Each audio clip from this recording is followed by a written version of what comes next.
Hi everyone, this is Eva Brown with the Heart of a Teacher, and today we are going to be looking at how you can use Lexile scores to easily differentiate for your students.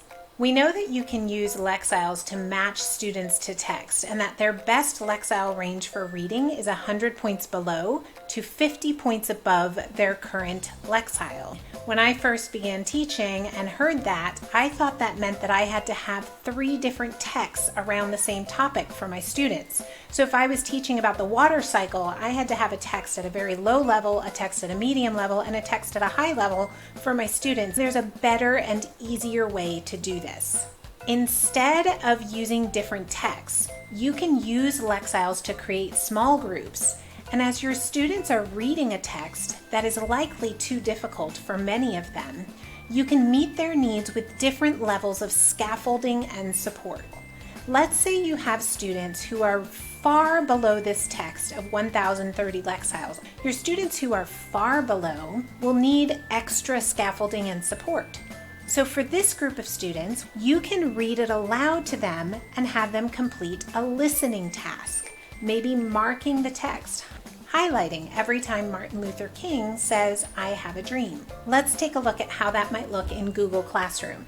I've uploaded the text to my Google Classroom. As I read the text aloud to them, I show them how they, within the text, can highlight the text itself, click on the highlighter, choose a highlight color. Now they don't have to do that every single time. Once they've done it once, I can teach them to come over to Format Painter, double click on it, and when I double click, you'll see the little paint roller next to the icon, and every time I highlight from here on out, it will automatically highlight until I go back to my paint roller. Now what about that middle group of students? They don't need quite as much support, but they still are not yet on the level to be able to read this text on their own. So this time, you don't need to give them quite as much support. Maybe an oral close exercise would work with these students. Here's how that works. I read the text aloud, but I'm going to leave out 1 or 2 words per paragraph.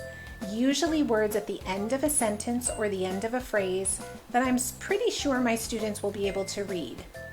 So as an example, I would read, "It is a dream deeply rooted in the American," and then I would leave out the word dream, and my students would read the word dream on their own or aloud if they're with you in the classroom.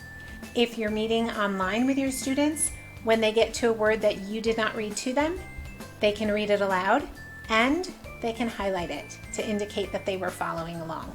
Your third group of students are more on level, and they can likely read this text by themselves or maybe with a partner, and then do some text work as they're reading. Again, perhaps it's highlighting every time Martin Luther King said, "I have a dream."